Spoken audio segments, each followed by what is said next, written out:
माझे नाव लक्ष्मण नागोजी जांभळे. बरं. राहणार उत्तूर. 1963 मी 7वी पास झालो. बरं. थोड्या दिवसांनी मुंबईला गेलो. मुंबईला एक माझा भाऊ होता. त्याच्यामुळे मला शिकायची आवड झाली. आणलेल्या कपडा जर अपुरा पडत असेल त्यांना समजावून सांगून आम्ही अर्धा इंच किंवा 1 इंच असं वाढवून सांगून त्यांच्याकडून कापड ते स्वतः आणून द्यायचे आणि आम्ही ते शिवून देत होतो. ते जुने लोक असल्यामुळे 3 बटन शर्ट आणि सदरा आणि टोपी. काही लोक पॅन्ट साधी वापरत होते कॉटनची लूज प्रमाणे. आता धोतर आणि त्यावेळी ती पॅन्ट चालायची आणि जी मध्यम लोक होती ती हाफ पॅन्ट वापरायची. असं त्यावेळेचा पोषक होता. लावून द्यायला लोक यायची. त्यांच्या डोळ्यातून पाणी बघायला मिळायचं. भेटणार नाही उद्या लवकर असा प्रसंग त्यावेळी होता. आणि त्यावेळी काय गर्दी नव्हती. कधी मुंबईचा माणूस आला किंवा इकडून तिकडे गेला आवडीन त्याला भेटायला येणे किंवा गाठ घेणे बोलणे घरचे कसे तुझी कसे काय अशी चौकशी चालायची. त्यामुळे समाधान वाटायचं एक प्रकारचं. ती खोली घेतली 5,000 डिपॉझिट आणि 15 रुपये भाडं. असं मी 2-3 वर्ष त्या खोलीत राहिलो आणि त्याच्यानंतर बाजूला ते टेलर दुकान होतं. तिथं राहिल्यामुळे शिंदे टेलर म्हणून त्या दुकानचं नाव होतं. तो प्रामाणिक होता. मला सांभाळून घेतलं.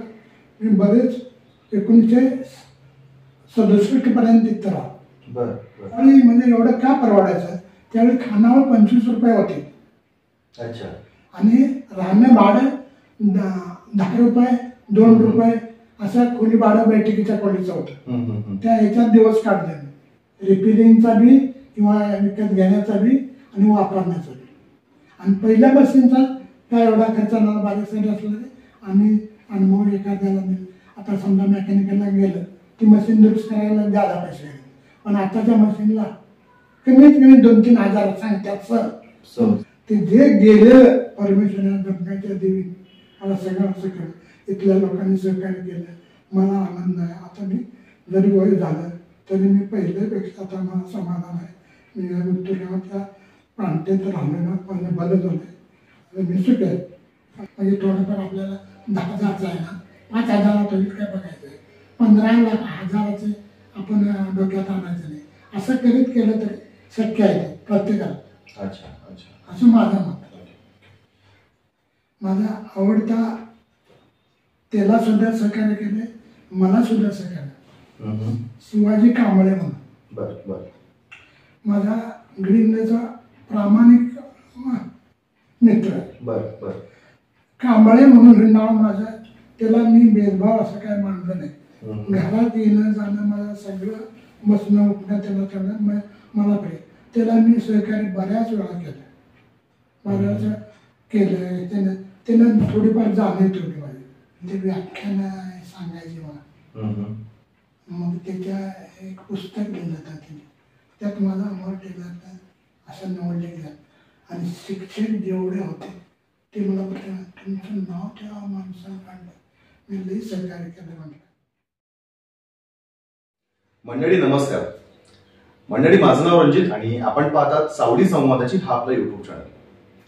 मंडळी गेले कित्येक दिवस झाले आपण आपल्या याच युट्यूब पॉडकास्ट चॅनलच्या माध्यमातून आपल्या कोल्हापूर तसेच पुणे वगैरे भागातल्या अनेक लोकांच्या आपण मुलाखती घेतलेल्या आहेत. अर्थात कित्येक लोकांच्या मुलाखती आपल्याकडनं मिस झालेल्या आहेत. बरोबर मंडळी, आज मी तुमच्यासाठी एका विशिष्ट प्रकारच्या माणसाची मुलाखत घेऊन आलो. तसं पाहायला गेलं त्या माणसाचा जो व्यवसाय आहे तो आपण आपल्या रोजमर्राच्या दुनियादारीमध्ये बघत असतो. महत्वाचा मुद्दा असा आहे की तो माणूस कसा जगला, त्याने त्याच्या आयुष्यामध्ये किती कष्ट केले, तो कसा वाढला आणि आत्ताच्या घडीला तो काय करतोय. एवढं सगळं बघण्यासाठी म्हणून आपल्यातल्या कुणालाच वेळ नसतो नाही का.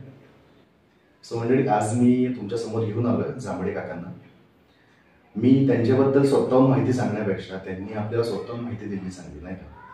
अर्थात त्यांच्या शब्दातनं ज्या वेळेसला आपल्याला त्यांच्या आयुष्याबद्दल कळेल, त्यांच्या व्यवसायाबद्दल कळेल, त्यावेळेसला आपल्यातल्या अनेक लोकांना त्याबद्दलची नवीन प्रेरणा भेटेल नाही का.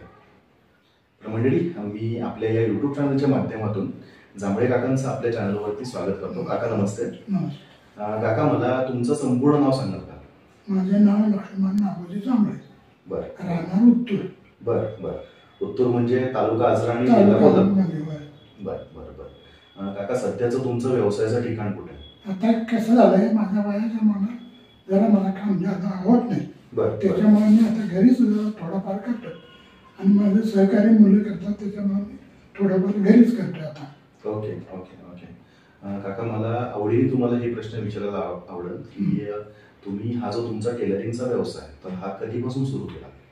काय झालंय, सुरुवातीपासून लहानपणापासून मला आवड होती टेलर. 1963 ला मी 7वी पास झालो. थोड्या दिवसांनी मुंबईला गेलो. मुंबईला एक माझा भाऊ होता, त्याच्यामुळे मला शिकायची आवड झाली आणि माझं लक्ष चांगलं शिकण्याकडे गेलं, आवड झाली. कधीपासून मी करतो 1964 पासून. बर बर. 1964 म्हणजे काका तुम्ही जसं सांगितलं की 1963 साली तुमची 7वी झाली. एका अर्थे आम्हाला असं म्हणावं लागेल की त्या काळात तुमचं ग्रॅज्युएशन झालं होतं नाही, कारण त्या काळामध्ये 7वी म्हणजे ग्रॅज्युएशन झालंच माणूस. अगदीच अगदीच. तुम्ही जसं बोललात की तुम्ही त्या काळामध्ये मुंबईला गेला होता, तर तिथं म्हणजे तुमचे भाऊ होते की कोण राहत होतं नेमकं? आमचे भाऊ होते, त्यांची खोली होती. बर बर. मी बैठकीच्या खोलीत होते. लहान खोली असल्यामुळे मी भावापासून जरा लहान राहिलो. बैठकीच्या खोलीत राहिलो थोडे दिवस. बैठकीची म्हणजे जशा पीडीटी चाळा तिथे राहिलो. अच्छा, म्हणजे तिथून सुरुवात केली म्हणायची. काका तुम्ही ज्या वेळेसला मुंबईमध्ये तुमचा व्यवसाय सुरू केला होता, भावाच्या हाताखाली शिकवून वगैरे तुम्ही व्यवसाय चालू केला, तुम्ही सांगितलं, तर त्यावेळेसला कपडे कुठल्या प्रकारचे होते? म्हणजे जसं आता आपण आत्ताच्या घडीला बघतोय, जसं आता मी जीन्स पॅन्ट घातली, कॉटनचा शर्ट घातलाय, तर हे कपडे काय त्यावेळेसला नव्हते.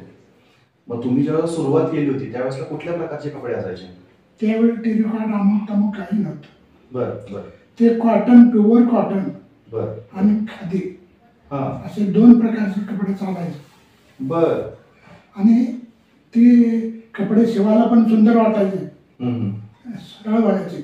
काही कापड जरा कडक असले तर आम्ही भिजवून ते शिवायला घेत होतो. असं त्यावेळेचं होतं. अच्छा अच्छा. काका जसं आत्ताच्या घडीला आपण बघतोय की एक चालू घडी म्हणायची की एखादा टेलरिंगचा व्यवसाय करणारा माणूस असेल तर त्याच्याकडे इतरत्र लोक कपडा आणून देतात, मग तो शिवून देतो आणि त्यानंतर आपल्याला तो कपडा भेटतो.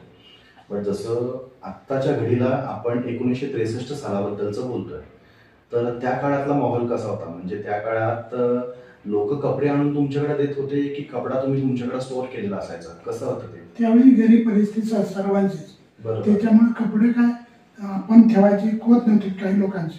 बरोबर. मग आपण गिराईक जशी कपडा आणतील त्या पद्धतीने आम्ही शिवून देत होतो. आणि मग कमी जास्त असेल तर त्यांना सांगायचं एवढं तुम्हाला लागेल, ज्याची बेळावडी किंवा हे कमी जास्त असेल, आणलेला कपडा जर अपुरा पडत असेल त्यांना समजावून सांगून आम्ही अर्धा इंच किंवा 1 इंच असं वाढवून सांगून त्यांच्याकडून कापड ते स्वतः आणून द्यायचे आणि आम्ही ते शिवून देत होतो.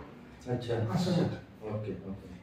काका जसं आपलं बोलणं झालं की मी जीन्स घातली, कॉटनचा शर्ट घातला, तर 1963 साल त्या काळामध्ये लोकांच्या अंगावरचा जो कपडा आहे तर याला काय म्हणायचे? जसं आपण नेहरू शर्ट वगैरे म्हणतो, तर ते कुठल्या प्रकारचे कपडे घालायचे नेमके? ते जुने लोक असल्यामुळे 3 बटन शर्ट आणि सदरा आणि टोपी. काही लोक पॅन्ट साधी वापरत होते कॉटनची लूज प्रमाण. आता धोतर आणि त्यावेळी ती पॅन्ट चालायची आणि जी मध्यम लोक होती ती हाफ पॅन्ट वापरायची.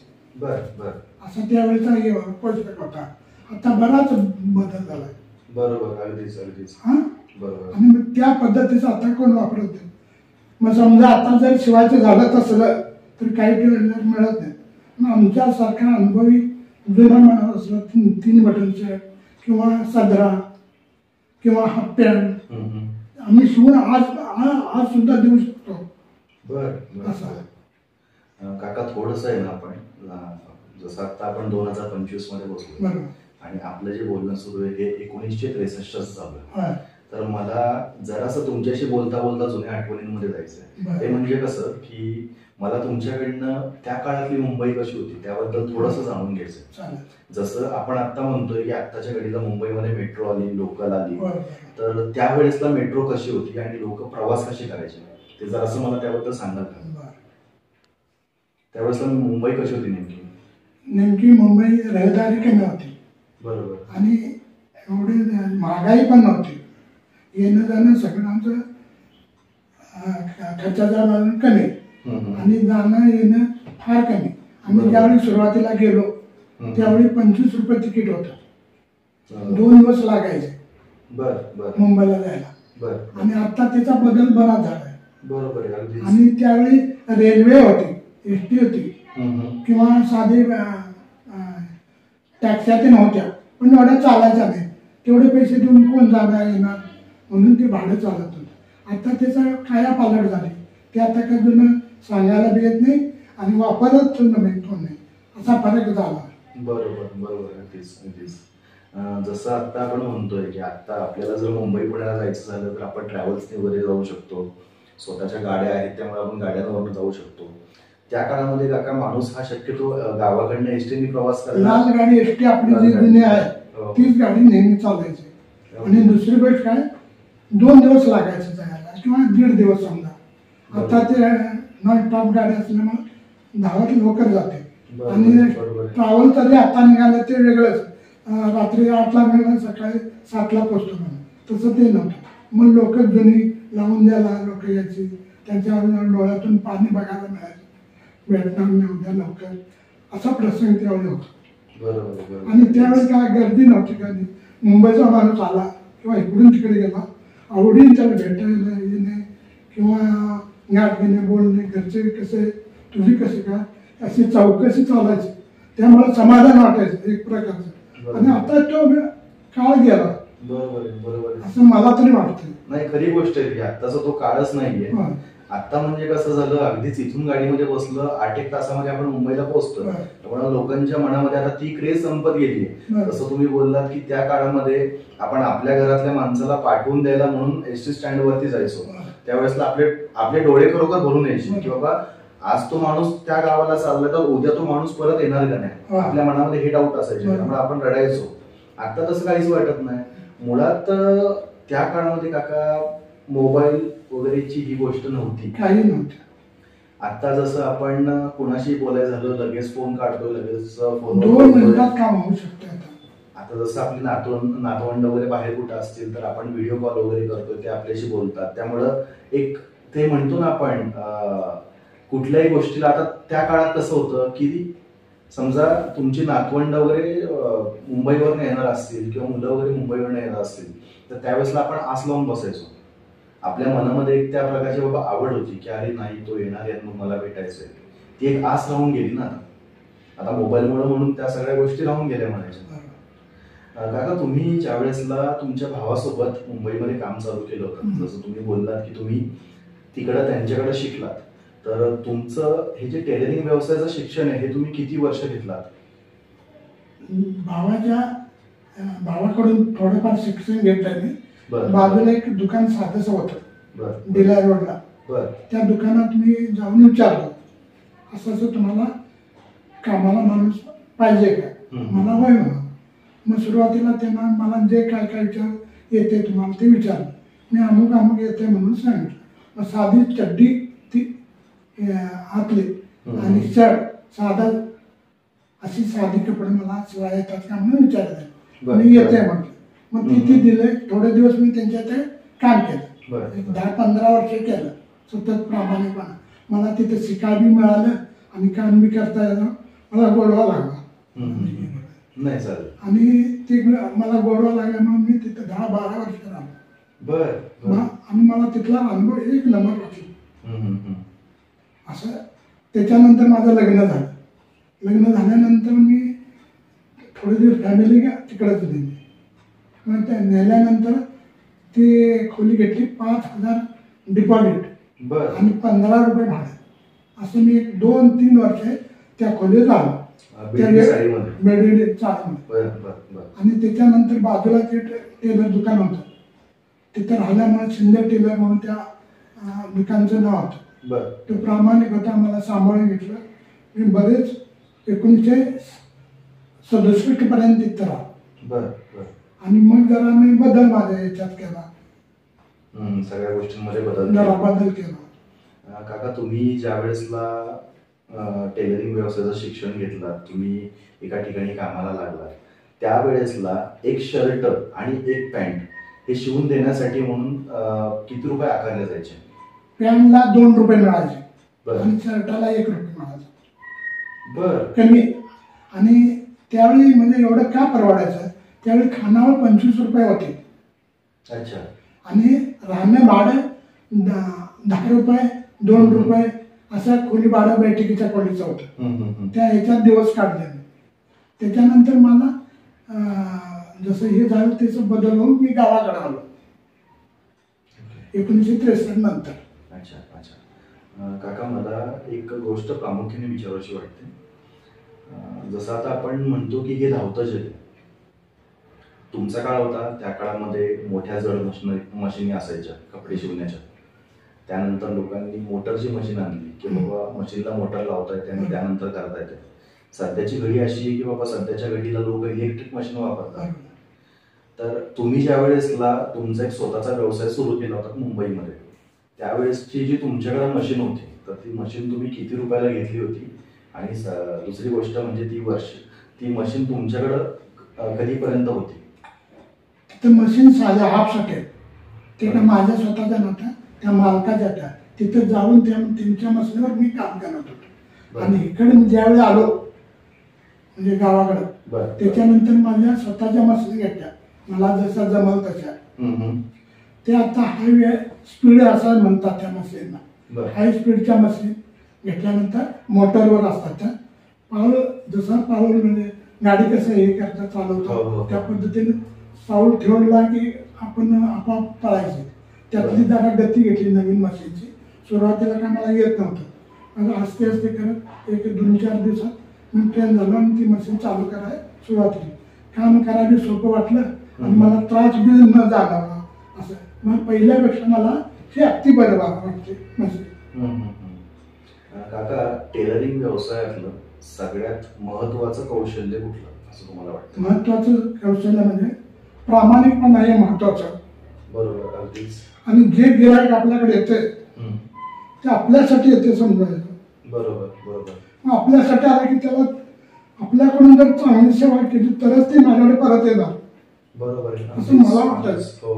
मग मी काय करायचं, त्या गिराईकाला म्हणायचं मला 8 दिवसात जमत नाही, 15 दिवसात जाणार, तुम्हाला चालतंय का? सुरुवातीला जर जादा दिवस सांगितलं तर त्याला बी बरं वाटेल. आणि जेते वेळी जी तारीख माझी होती आज अखेर, ती मी तारीख निवडली नाही. जे काम येते त्या वेळेत झालं तर होय म्हणायचं, नसेल तर मला होत नाही. त्या तारखेला म्हणतात ते गिराईक परत जाता का ना, हे एक धोरण आणि माझं मन त्याच्यात गुंतल्यासारखं त्या तारखेला अशी सेवा करत गेलो. त्याच्यामुळे मला गिराईक बी वाढली, प्रेम वाढलं, माझी इच्छा बी बरं वाटलं, 4 पैसे येऊ लागलं, माझं देणं घेणं व्यवस्थित चाललं लागलं, त्यात छानमध्ये राहणार. बरोबर बरोबर, अगदीच. काका, तुम्ही ज्या वेळेसला टेलरिंग व्यवसायामध्ये होता, आता बहुतांशी काय होतं, गिरायका भरपूर असतात, गिरायकांच्या डोक्यात बऱ्याचशा गोष्टी चालू असतात की बाबा एखादं कापड घेतल्यानंतर मग त्यांच्या डोक्यामध्ये वेगवेगळे विचार चालू होतात की मला शर्ट असाच बनवून पाहिजे, तसाच बनवून पाहिजे. तर ज्या वेळेसला तो व्यक्ती, ते गिराईक आपल्या दुकानावरती येतो, तर त्यावेळेसला त्याच्या गरजा पण कशा ओळखून घेतो नेमक्या, की त्यामागचं एक तुमच्या डोक्यातली थिंकिंग काय राहते, तुमचं तंत्र काय राहतं नेमकं? महत्वाचं सांगतो. आता गिराईक नवीन येते का नाही, ते कापड दुकानात जातात अगोदर. बरोबर. मग ते अंदाजाने त्यांच्या मापाने देतात. ह्या अंदाज करतात त्या माणसाला किती 2.25 लागेल. आता समजा 36च्या माणसाला 2.25 दिलं आणि 40-45 छाती असते, त्याला तेवढं पुरल कसं? मग ह्यो अंदाज मी केला आणि त्याला मी ज्यावेळी आणलं मेजरमेंट घेणार, त्यात बसते का नाही आधी सांगणार आणि त्याला म्हणणार एवढं जरा काम कमी आहे, कापड कमी पडणार, तुम्हाला जरा बदलून आणणार. आता तुम्ही हाफ फुल शिवत नसलं तर हाफ शिवता का बघा, अशी चर्चा करू म्हणून ते त्यांचं म्हणणं काय ते आम्ही ऐकून घेतो. मग ते काय मग बसत नाही तर दुसरं आणलं चालेल काय, घेऊन या, मी सांगतो किती लागेल तर 2.5 मीटर लागेल तुम्हाला. बरोबर असं म्हणून आम्ही सांगणार त्या पद्धतीने गिरायक आणायचं शिवायचं. मग समजा काही गिरायक काय करायची, आपल्याला होत नाही काटकसरी करा, मग काटकसरीने समजा केलं किंवा तुकडा कमी पडला दुसरा जोडला, ते नंतर गिरायक काय म्हणायचं तुम्ही असं का शिवला, तर काय होतं काटपट जरा कमी तुम्ही म्हणाला काटकसरी काय तरी अडचण आली तर हे करा, नाही नाही मला ते चालत नाही, अशी काही लोकांच्या तक्राऱ्या आल्यामुळं आम्ही हे बदल केला. आणि ते 2.5 मिनिटं किंवा काय लागेल ते कमी सांगून हे करायचं. कारण का त्या कापड झालं तर त्यांचं बी नुकसानच आहे. आणि आपल्याला जर ठेवत नसेल सुरुवातीला सांगितलेलं बरं असते ना, म्हणून मी तसं सांगत होतो लोकांना. आणि ते गिरायक पटवून मी त्यांचे मन जिंकून त्या पद्धतीने मी शिवून देत होतो. अच्छा अच्छा अच्छा. काका, जसं आता आपण बघतोय की तुम्ही तुमची जी सुरुवात केली होती त्यावेळेसला तुमच्याकडे तुमची साधी मशीन होती, आणि त्यानंतर जसं आता आपण मगाशी बोललो की आत्ताचं जे नवीन तंत्रज्ञान आलंय, तर यामध्ये बदल करत असताना एक तुम्हाला त्यामध्ये अडचणी आल्या का? हो, भरपूर आल्या. म्हणजे त्या कशा असतील नेमक्या? आता समजा आता पहिली मशीन एक 5-7-8 हजारापर्यंत यायची, आता कमीत कमी 15 ते वरती 20 हजाराच्या आसपास असतात म्हणजे तेवढे का पैसे आमच्याकडे तेवढे नसायचे. मग आम्ही पिगमेंट आहे बँकेचा हे घेणार, पिगमेंट आहे पैसे देऊन तिथला थोडाफार लोन काढून त्या मशिनीने आम्ही खरेदी केली. आणि 2 मशिनी घेतल्या सुरुवातीला. आमचा एक किंवा तरी मुलगा यायचा म्हणून त्याला कॉलेज शिकत ते करायला शिकायचं आवड होती म्हणून मी त्याला दाखवत गेलो. तो तसं म्हणून दोघांनी त्याला बी एक मशीन आणि मला अशा 2 महिने हाय स्पीडच्या घेतल्या. आणि त्याच्यावर काम वाढालं, जर आपल्याला बी बरं वाटलं, गिरायकांचे बी कसलं कापड किंवा सोडून धरला किंवा टाका घुसवला असं काही तक्रारी येत होते ते निघून गेले त्या मशीनीवर. काका, तुम्ही ज्या वेळेसला जसं आतापर्यंत आपलं बोलणं चालू आहे, आतापर्यंत आपले प्रेक्षक देखील ऐकतात येते, जसं आपण बोललो की 1963 साली तुम्ही गावाहून म्हणजे तुमचं भादवण गाव तिथून तुम्ही मुंबईला गेलात, तुमच्या भावाच्या हाताखाली शिकलात, त्यानंतर तुम्ही एका दुसऱ्या शेजारच्या दुकानामध्ये जाऊन शिक्षण पण घेतलं, प्लस तुम्ही तिथं नोकरी पण केली. तर मला हा प्रश्न आवडीने विचारायचा आहे की म्हणजे तुम्ही ज्या वेळेसला काम सुरू केलं होतं त्यावेळेसचा जो तुमचा पहिला गिराईक होता, तुम्ही काम सुरू केलं, तुम्हाला पहिलं गिराईक आलं आणि तुम्ही त्याला काहीतरी वस्तू बनवून दिलीत, तर हा तुमचा एक अनुभव आम्हाला सांगाल का? जरूर सांगा. महत्वाचं काय, मी जी कामं केली, माझ्याकडे जी लोक आले खरोखर अति मोलाचे आहेत. त्यातली एक ठराविक माणसं आजपर्यंत, माझं वय आता 77 चालू आहे, आणि ती मुलं ज्यावेळी कॉलेजला होती तेव्हापासून ओळख झालेली आज अखेर ती रिटायर झाली, ती माझ्या अजून येतात. कमीत कमी 30-40 वर्षे झाली त्याच्यात माझा आत्तापर्यंत, तरी पण अजून भेटून टेलरांची चौकशी करून मी त्यांची करून अजून सहकार्य करून माझ्या कपडे शिवतात. मग काय झालं, मग जरा मी थकल्यामुळे माझ्या मुलाला जरा त्यातलं जरा बरंच दिल्यामुळे त्याला बी आवड झाली. तो बी आता जरा रमल्यानंतर ते आता जरा मी व्यवसाय ज्यादा त्याच्यावर चपावला आणि दोघे मिळून जेवढं परिचय मिळेल असं चालू केलं सध्या. आणि ती जुनी लोक येतील त्यांना पटवून किंवा वडिलांनी आजपर्यंत आमची सेवा दिली, मुलगा मी तुमचा स्वभाव चांगला वाटते अशी परत येणारी गिराईक आम्हाला अनुभव सांगाले, मग मला बी ते समाधान आहे. बरोबर. आणि ती महत्वाच्या आवडीची त्यांचं मन दुखवायला नाही. इथून तिथलं कमीत कमी 25% लोक माझ्या अजून येतात, परिचय भेटतात. 40-45 वर्ष माझ्याकडे शिवतात. ज्यावेळेस आलेलं असताना शिकलेली शिकून काम करून रिटायर अजून माझ्यासारी वयाचे थोडीफार, आणि ती मला भेटायचं. मी त्यात समाधान आहे. ते भेटला आला चहा पाणी होतं ते जुन्या एखादी ते आठवण सांगता मी बी सांगतो, तेव्हा ऐकून मला बरं वाटतं. अच्छा. काका, जसं आतापर्यंत आपण बोलतोय की तुमचं संपूर्ण आयुष्य, जवळजवळ संपूर्ण आयुष्यच म्हणायचं, तुमचा हे टेलरिंग व्यवसाय केलेला आहे. एखाद दुसऱ्या वेळेसला असं झालं असेल की एखादा कस्टमर आलाय, त्याने एखादा बनवून दिलेला कपडा चुकीचा आहे किंवा नीट बनवलेला नाहीये अशा काहीतरी समस्या सांगितल्या असतील, किंवा एखादा कस्टमर असा असेल की बाबा जो दुसऱ्याच्या दुकानात गेलाय, त्या माणसाकडनं बनवून घेतलंय, तिथनं नीट बनवून नाही झाला म्हणून बाबा दुरुस्ती करण्यासाठी आपल्याकडे आलाय, तर अशा काही समस्या लोकांच्या असतात, तर त्याबद्दल तुम्ही त्या समस्यांचं निवारण कसं करता? बऱ्याच लोकांची अशी तक्रार असते, काही लोकांची सुद्धा काही आवडत नाही किंवा आवडतात असं होतं. मग माझ्याकडून समजा चूक झाली तर मी काय करणार, ती बरोबर आहे का, खरंच माझं चुकलंय ती जरा चौकशी करणार आणि खरंच माझं मिस्टेक आहे म्हणून माझी मी कबुली करून आणि गिरायकाला विचारून मी त्यांना म्हणणार, सॉरी माझी हाताने चूक झाली, तुम्ही काही कापड, तुमचे किती रुपयाचे कपडे होतं, तुम्ही जेवढं ते आणाल बिल असलं तर द्या, नंतर तेवढ्या किमतीचं मी कापड आणून तुम्हाला नवीन शिवून देतो, तुम्ही त्याच्याबद्दल काय काळजी करू नका. आणि ज्या अशा पद्धतीने मी ते गिरायकाचे मदत घेऊन कुणाची नचे तक्रार ऐकता किंवा मी करता असं करून सुद्धा मी दिलेले.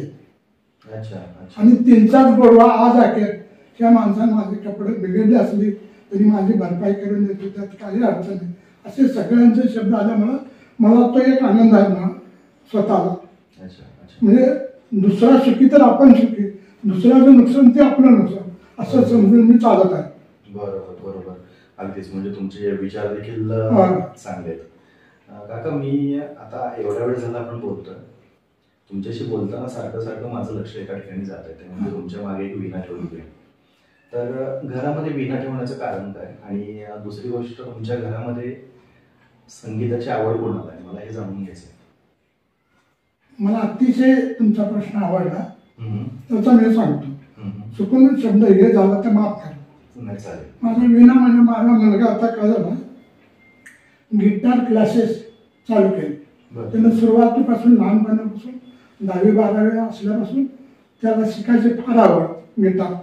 तो 5-6 वर्ष इकडे तिकडे जाऊन बऱ्याच ठिकाणी शिकला. शिकल्यानंतर माझा व्यवसाय करायची मी त्याला आवड. मग हे टेलर काम शिकत ते गिटारचा बी क्लास करत होता. आणि त्याच्यामुळे काय झालं, त्याला इतकी आवड त्या गिटारची काय आणि शिलाईची, आता तो सगळं ते दोन्ही सांभाळतो असं दुकान. मग काय झालं, आता तिथला जरा धंदा दुकान लाईन केल्याशिवाय पर्याय नाही म्हणून तिचा गडिंगला दुकान काढले. आणि तिथं काय झालं, एकाच ठिकाणी 2 गाड्या मिळतील का अशी चौकशी त्याने केली. त्या ठिकाणी काही ठिकाणी मला आवडलं, त्याला दाखवल्यावर ती पसंत करून आता तो गडिंगला एका आझाद रोडला दुकान घालून स्थायिक झाला आहे. आणि टेलर काम आणि गिटार क्लासेस असे दोन्ही तो व्यवस्थित चालवतो. त्याला दोन्ही धंद्याची आवड आहे आणि एका ठिकाणी झाल्यामुळे दोन्ही धंदे तो करतोय. कमी जास्तला मी बघत राहतोय. आता वयाच्या मला माझ्या गुडघे किंवा काय असल्यामुळे मी त्याला केव्हा तरी दुकानाकडे जाऊन देखरेख करतो. आणि ते गिटारचं म्हटलं तर महत्वाचं त्याला आवड आहे, मुलांचा मी अनुभव आहे. त्यानं शिक्षणाचा 5 वर्ष अनुभव घेतला, 5-6 वर्ष तो करत करत आधी दुकान करत घरी पण व्यवसाय ते चालवत होता, शिकायचं असं करत त्याला जवळ 10-15 वर्षाचा अनुभव आहे. आणि ते दुसरं काय, त्याचा मुलगा आता हे झालाय, BBA झालाय आणि तो बी सुरुवातीला संगीतकार, त्याचा लई आवड आहे मुलग्याला. नातवाचं नाव हर्ष अमर जांभळे आणि मुलग्याचं नाव अमर लक्ष्मण जांभळे असं. आणि आमच्या घरची बी जरा म्हणजे आवडीच आहे. आमची सौ म्हणा किंवा आमच्या सुना म्हणा असं देखरेखीला किंवा आवडीला प्रोत्साहन देतात, आम्हाला पाठिंबा त्यांचा मनापासून आम्हाला हे आहे घरच्यांचा पण असा. त्याच्यामुळे गोड आमचं छोटं कुटुंब आहे, एकमेकात गोडवा आहे, त्याच्यामुळे सगळा आनंद वाटतोय मला. आणि मुलं बी त्या पद्धतीच आहेत ना, म्हणून मग ते आता सध्या असं करत असतात. काका, जसं आता तुम्ही तुमच्या फॅमिलीबद्दल थोडक्यात मला सांगितलं, मला व्यवस्थितपणे संपूर्ण जाणून घ्यायचं आहे. तुमच्या कुटुंबामध्ये तुम्ही किती जण राहता आणि त्यांची नावं काय काय असतील? महत्वाचं काय, मला मुलगे दोघे. अमर लक्ष्मण जांभळे एक मुलगा, विजय लक्ष्मण जांभळे दुसरा. तो असल्यामुळे तो लहान बी मुलगा आमचं काम ज्यादा वाढत होतं आणि हे होतं म्हणून आमच्या व्यवसायात घेतलं त्याला. तो पण तो कलाकारच आहे, तो पण टेलर कामाला मदत करतो. आणि तो पण घरातून मिळून सगळं आहे. आमची फॅमिली, माझ्या 2 सुना, 2 नातू, आमची मालकी, या त्यांचा पाठिंबा तरी भरपूर आहे. ज्या वेळेला अडचण येईल त्यावेळी त्यांनी कुठचंही येईल आम्हाला खाण्यात जेवणं म्हणा किंवा येणं जाणं म्हणा किंवा आमच्या व्यवसायात काय कमी झालं ते करवी माझ्या सुनाबी देखरेख करतात. ते पण सगळं 2 माझ्या सुना लेडीज काम ब्लाऊज वगैरे शिवतात आणि ते बरे आहे. आणि माझे नातू बी एकटा BBA झाला, आता एकटा 10वीला आहे. आणि तसे मिळून आम्ही छोटासा कुटुंब गोडी गुलाबीनं असतो. अच्छा अच्छा.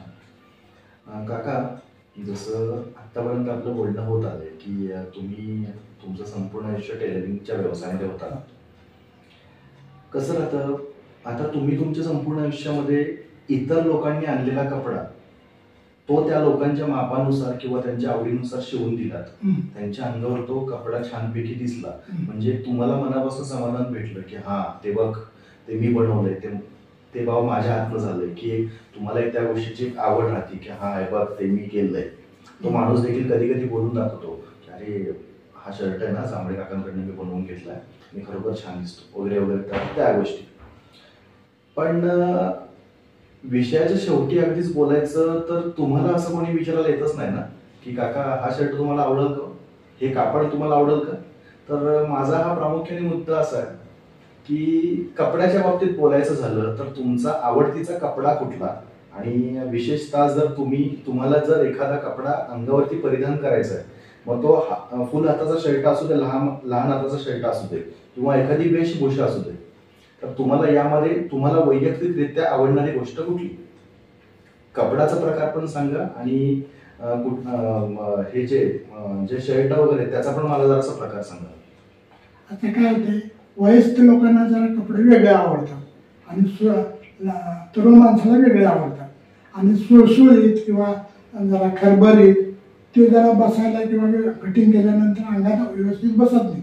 त्याच्यामुळे रेग्युलर कपडा याचा आपला कॉटन म्हणा किंवा आता नवीन निघाले ते अशी कपडा ना ती व्यवस्थित बसतात, शिवल्यानंतर त्यांना बी आवडतात. आणि एखाद्याला आवडली कपडं ती आवडत तसलीच आणायला सांगतो तुम्हाला, दुसरी घेऊ नका, काही वेळ आकसतात हे होतंय असं आम्ही समजावून त्या गिरायकाला सांगतो आणि त्या पद्धतीने त्यांचं शिवून देतो आम्ही.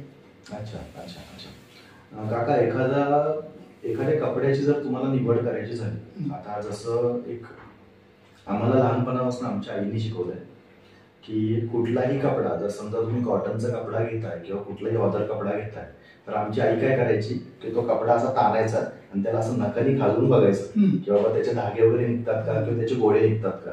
तर अशी का तुमची वेगळी पद्धत होती का, एखादा कपडा ज्या वेळेस तुम्ही बाजारात घेताय तर तो कपडा चांगला आहे की खराब, हे ऑब्व्हियसली आता तुम्ही एवढे वर्ष झाले त्या व्यवसायात आहात, तुम्हाला हात लावल्या कळतं. तर ती जी तुमची कला आहे तर ती आम्हाला थोडक्यात सांगाल का की नेमकं कसं ओळखता येतं. आता सध्या कपडे बऱ्याच वेगवेगळ्या याचे असतात, जुनी किंवा नवीन बराच फरक. मला काय गॅरंटी किंवा असं काय त्यातलं हे नाही. कॉटन एकदम बरं आणि किंवा स्लिक असते ते अक्कसते किंवा चुरगळते असं कॉटन कडक असते काही कापड.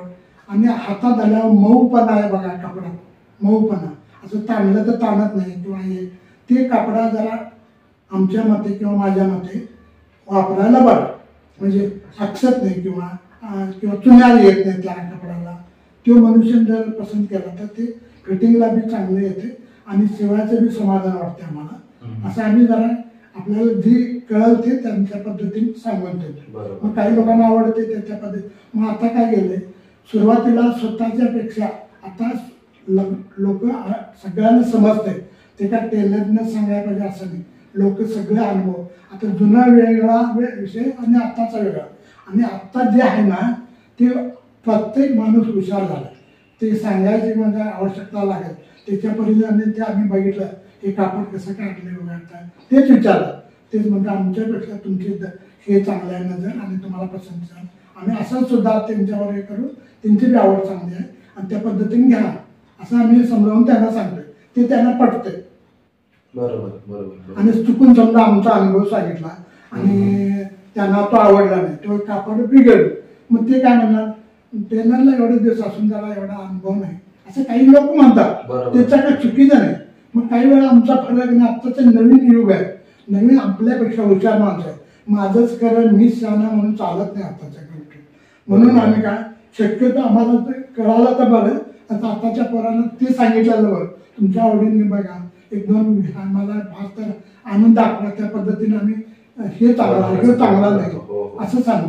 समजा आम्ही सांगितलं आमच्या पद्धतीने ते आणलं, ते काय काय तुम्ही मागे सांगितलं ते बरोबर आहे, काय मला ते बरोबर आहे तू म्हणतोस ते.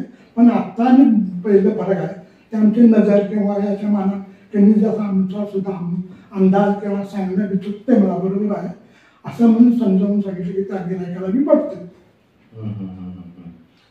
काका जसं आपण म्हणतो लग्न सराई आली, एखाद्याचा वाढदिवस असला, घरामध्ये कुठलं फंक्शन असलं, अर्थात जुन्या काळामध्ये प्रत्येक व्यक्ती हा नवीन कपडा म्हटल्यानंतर शिवून घ्यायचा. एक हा आत्ताचा काळ म्हणायचा की आत्ताच्या काळामध्ये लोक तो कपडा रेडीमेड घेतात. कपडा शिवून घेतला म्हणजे कसं राहतं की बाबा तुमचा हात केवढा मोठा आहे, तुमचा दंड किती जाड आहे, तुमची छाती केवढी, त्यानुसार तुम्ही तो कपडा व्यवस्थित मध्ये टेलरकडनं तुम्ही बनवून घेऊ शकता. रेडीमेड मध्ये तसं नाही राहिलं. रेडीमेड म्हणजे हा असा सरळच्या सरळ, मग त्या माणसाची हाईट जर जेवढी असेल त्याच्या खाली मग तो कपडा जातो, बरोबर. ते तशा गोष्टी. पण ज्या वेळेसला आपल्या गावातलं एखाद्या माणसाचं लग्न वगैरे असेल, त्यांच्या घरामध्ये काहीतरी फंक्शन वगैरे असेल, ती माणसं ज्या वेळेसला तुमच्याकडं तो कपडा मला बनवून दे किंवा हा कपडा आहे असं कापड आहे, हा शर्ट मला शिवून द्या असं ज्या वेळेसला बोलायचे, त्यावेळेसची परिस्थिती कशी होती आणि तुम्हाला त्या सगळ्या गोष्टी करताना म्हणजे एखाद्याच्या लग्नातला जोडा मी शिवून दिलाय हे सांगण्याचा जो एक अभिमान वाटायचा, तर त्या गोष्टी नेमक्या कशा होत्या? आता काय रेडीमेडमुळे बराच बदल झालाय. रेडीमेडची फिटिंग आणि टेलर आम्ही बनवलेली फिटिंग बराच फरक आहे. असल्यामुळे काय झालं, ज्या लोकांना आम्ही दिल आमच्या अनुभवाला आम्ही देणार. आणि रेडीमेडचं कसं होतंय त्यांचा वेगळा हे असते अंदाज, तो काही वेळा चांगला बी असतो, चुकीचं म्हणता येणार नाही. कारण नवीन पोरांना रेडीमेड का आवडतात, फिटिंग आता जादा हे आले. आता फिटिंग जर जुन्या माणसाने फिटिंग शिवलं तर ते आवडत नाही किंवा ते लूज करायला होत नाही. फिटिंग शिवलेला कपडा लूज करता येतो, लूज असलेला कमी करता येतो.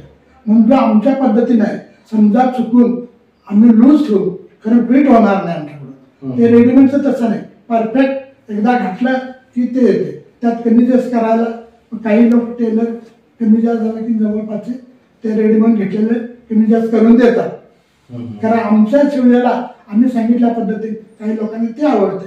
पण आम्ही 100% किंवा 75% जुन्या लोकांना अजून 75%च आवडतं, म्हणजे शिवलेली कपडे. आणि नवीन पुढं त्यांना आम्ही जरी सांगितलं त्यांना ते आवडत नाही. त्याच्या पद्धतीने आता सध्या चाललंय. बरोबर बरोबर अगदीच. काका जसं आता आपण नवीन जुन्याबद्दल बोलतोय, जुने माणसं म्हणजे कॉटनच्या पॅन्टा समोरनं इस्त्रीवाले, त्यामध्ये नंतर जाऊन थोडासा बदल झाला. लोक ट्राउझर पॅन्ट टाकायला लागल्या, कॉटन मधलीच पॅन्ट पण त्याला ट्राउझर म्हणायचं आणि त्याची शिलाई दोन्ही बाजूला टाकायची, त्याची शिलाई दोन्ही बाजूला टाकायची, इस्त्री दोन्ही बाजूला टाकायची. त्यानंतर एक काळ लोटला ज्या वेळेसला लोक बेल बॉटमच्या पॅन्ट टाकायला लागली. काय तर गुडघ्यापर्यंत पॅन्ट आहे त्या मापाची, तिथनं खाली याची लांबच्या लांब काढायची. सध्याचा एक ट्रेंड चाललाय की ज्या ट्रेंडमध्ये लोक जीन्सच्या पॅन्टा घालायला लागले. तर तुम्ही ज्या वेळेसला तुमचा व्यवसाय करत असता आणि हे कपड्याचे असे ट्रेंड वगैरे बदलतात, म्हणजे कॉटनची पॅन्ट झाली, मग त्यामध्ये असं काहीतरी बदल झाला, मग परत नवीन एक बदल झाला, मग आता जीन्स वरती आली लोक. तर हे बदल तर लोकांनी स्वतःच्या राहणीमानानुसार आणि स्वतः जे कपडे घालतात त्यानुसार बदलून घेतले. या सगळ्या गोष्टी ज्या वेळेसला तुम्ही स्वतः तुमच्या धंद्यामध्ये आत्मसात करता, एखादा कस्टमर सांगतो की बाबा काका हे बघा ही मी रेडीमेड पॅन्ट आणली आहे, मला ही अशी पॅन्ट बनवून द्या.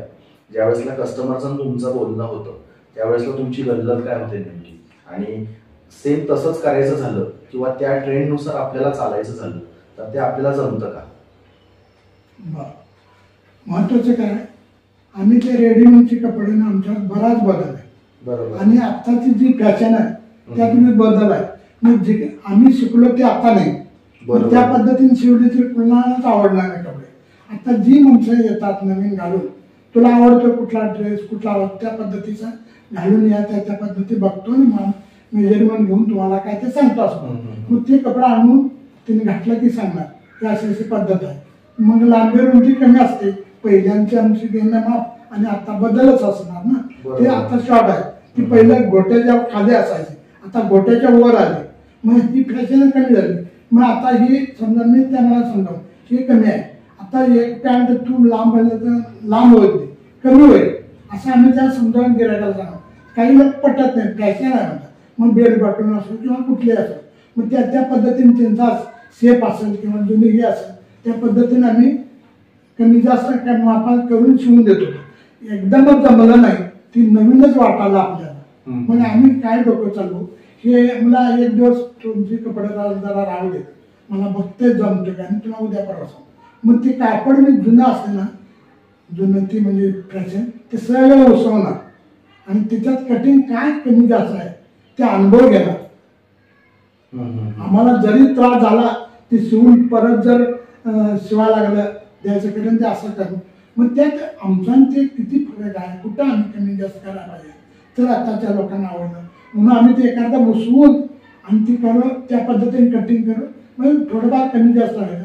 कारण काही लोकांना ते आवडालं, मग आम्ही अनुभव घेतला त्याच्यानं असं केलं तर आपल्याला खरोखरच हे होईल आणि जुनी माणसं नवीन आम्हाला फॅशन शिकता येईल आणि त्यातनं आमचा बदल होईल. म्हणून आम्ही काय केलं, असं चालू केलं आणि त्याच्या सुरुवातीला एक दोन ड्रेस कमी जात राहायचं, मग तो अनुभव जुना आपला लावते. आता नवीन काय त्या फॅशनला आम्हाला कमी जास्त केल्यानंतर बाबा तुला तुझ्या मापाची झाली ना, आम्ही विचारलं हा असं त्याला आता बरोबर आहे बघा, मग ते आम्ही बदल केला, ते सगळं विसरून गेलो पहिले.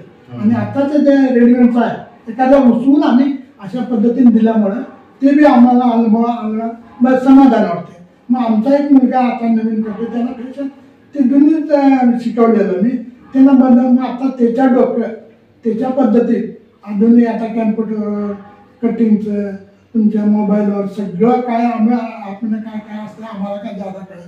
आता मुलांना आमच्यापेक्षा जादा कळते. आम्ही माझं स्वतःचं तरी मत, मी श्याम आहे, मी अमुक मी जुनं काय सांगत नाही. काही लोकांना पटते, काही लोकांना पटत नाही. असल्यामुळे त्या शब्द आता नवीन आता आधुनिक आला, त्या आधुनिक ऐकून घ्यायला किंवा अनुभव घ्यायला काय आमचे ऐकत आहे म्हणून ते जुन्या नवीन पोरांचं ऐकतोय किंवा आपल्या पोरांना प्रोत्साहन देतोय. बाबा तुम्ही तुमचं बी बरोबर आहे, तुमच्या काळात हे आलंय ते आमच्या गोष्ट ते पहिलं हे होतं, आता चांगलं आहे आधुनिक, तुम्ही 2 मिनिटात काम करू शकता, ते आम्हाला दिवसभर होत नव्हतं. असं त्यांचा बी अनुभव अशी नवीन फॅशन किंवा बदल जे झाले ते आम्ही बदल करून अशा पद्धतीने आम्ही त्याचा निवारा करतो. अच्छा अच्छा अच्छा. काका, जसं आपण सुरुवात केली होती, आपण मुंबईपासून सुरुवात केली होती, कारण जसं तुम्ही बोलला 1963 साली तुम्ही 7वीला होता, त्यानंतर तुम्ही भातवन गाव सोडलं, मुंबईला गेला, मुंबईला जाऊन तुम्ही तुमच्या भावाकडून शिकलात. तो काळ झाला एक तुमची सुरुवात म्हणायची, त्या काळामध्ये तुमची सुरुवात होती. एक मी हा काळ तुम्हाला विचारतोय आत्ताचा 2025-2020 पासूनचा पुढचा काळ. तर सध्याच्या घडीला जसं एक आपण म्हणतो की बाबा कलियुग आलंय, वातावरणामध्ये बदल होतात, तसं बाबा लोक 20व्या शतकामध्ये जगायला लागलेत, आता तो 60चा काळ ना राहिला वगैरे वगैरेच्या गोष्टी चालू. म्हणजे जसं आपण म्हणतो टेक्नॉलॉजी पुढे येत चाललेली. अर्थात आपण टेक्नॉलॉजी बद्दल बोलतो, टेक्नॉलॉजी काय काय आली नेमकी त्याबद्दल आपलं बोलणं झालं.